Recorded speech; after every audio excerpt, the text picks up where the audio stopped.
Hi, I'm Rob, and this is A Constantly Racing Mind. If you're new here, we break down sci-fi, horror, action-adventure, prop culture, and all things geek. Because every frame tells a story, and today we're talking about Dracula.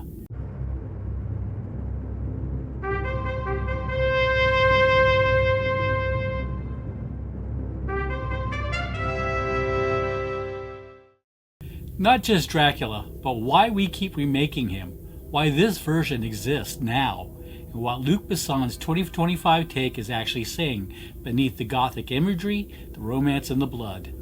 Quick note up front, this discussion includes full spoilers, not just for Dracula 2025, but for several versions across the franchise.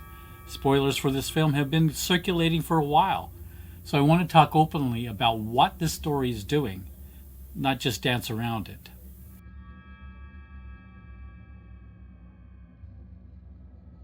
So let's start with something important. The Dracula most people picture today is not the Dracula that existed originally. In Dracula, there is no reincarnated lover, no tragic romance, no redemption, and no moral ambiguity. Stoker's Dracula is not misunderstood. He is not grieving. He isn't broken by love. He is a force. Invasion, disease, corruption, decay. He represents fear of the unknown, fear of contamination, fear of the outsider. And that version worked for its time. So the question isn't, why adapt Dracula? The real question is, why did we stop being satisfied with that version? The shift doesn't actually start with Dracula. It starts with the Mummy. That's the moment when immortality stops being about hunger or domination and becomes about love. Imhotep isn't terrifying because he lives forever.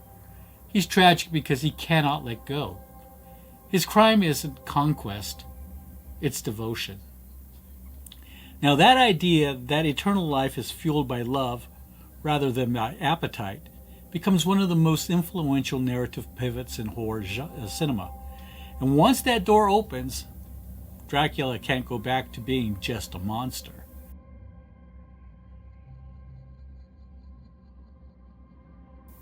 That pivot fully crystallizes in Bram Stoker's Dracula. This is where the reincarnation becomes explicit. Elisabeta dies, Dracula renounces God. Mina is framed as her rebirth, and suddenly, Dracula isn't just damned. He's defiant. He chooses human love over divine authority. This is no longer a gothic horror. This is a theological rebellion. Coppola turns Dracula into something radical. A man who believes love should outrank God. That idea, not blood, not fangs, is what echoes forward.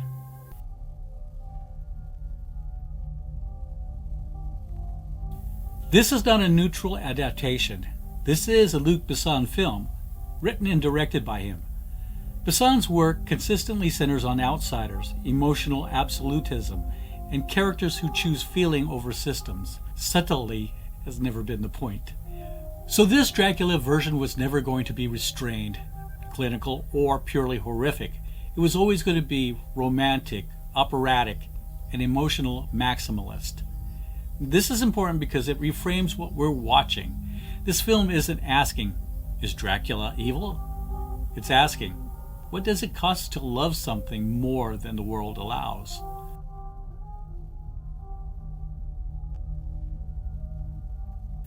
So let's be clear.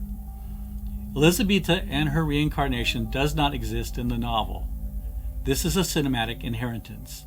But what Besson does different is crucial. Reincarnation here is not a romantic destiny. It's not salvation. It's repetition. Every rebirth doesn't heal Dracula. It reopens the wound.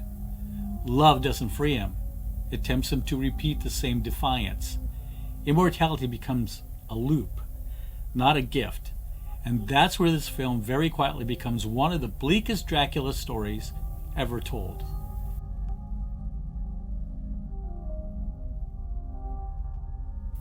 Christoph Waltz's character is essential. He isn't evil, he isn't cruel, he is certain. Waltz plays authority, calmly, precisely, without doubt.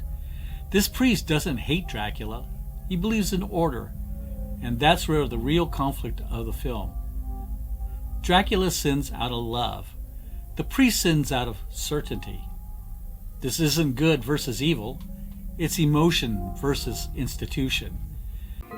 So before I wrap up, I want to be clear about where I actually stand on this film, Dracula 2025. Because philosophy aside, if I'm recommending something to this audience, you deserve to know what worked for me, what didn't, and why. The thing about Luc Besson's films, and I'm thinking of The Fifth Element and Valerian, is that he interjects a certain Besson flavor of humor that at times can be absurd and silly. Besson throws in an insane dance scene as Dracula seduces the women of Paris right before the French Revolution. I'm still processing that right now. But hey, that's Besson for you. I also want to mention the gargoyles. Yes, there's gargoyles that show up sometime in the 400 years of Vlad's immortal suffering to serve as his personal servants and defenders. Think of the Fifth Element manga lores. Caleb Landry Jones, while playing a reluctant warrior, a tortured, broken soul pining after his first and only love, handled the many knife and sword fighting scenes extremely well. He was willing to go all out at Besson's direction. On balance, I do recommend this film, but with intention. If I had to give it a rating, I'd land her at 3 out of 5. Not because it's bad, not because it's great, but it's committed, and commitment matters. I'm not opposed to the reincarnation storyline. In fact, I think it's one of the film's most intriguing choices. There's something enduringly human about the idea that love doesn't disappear, that it survives as memory, as echo, as longing. Why I still recommend it. But if you're interested in a Dracula that feels emotionally different, a story that treats love as something dangerous and defiant, and a film willing to take a risk rather than retell the same version again, then I think this one is worth your time, even if you don't fully agree with it. Thanks for watching. This is A Constantly Racing Mind, where every frame tells a story, and we examine films to see what works and what doesn't. I'll see you next time.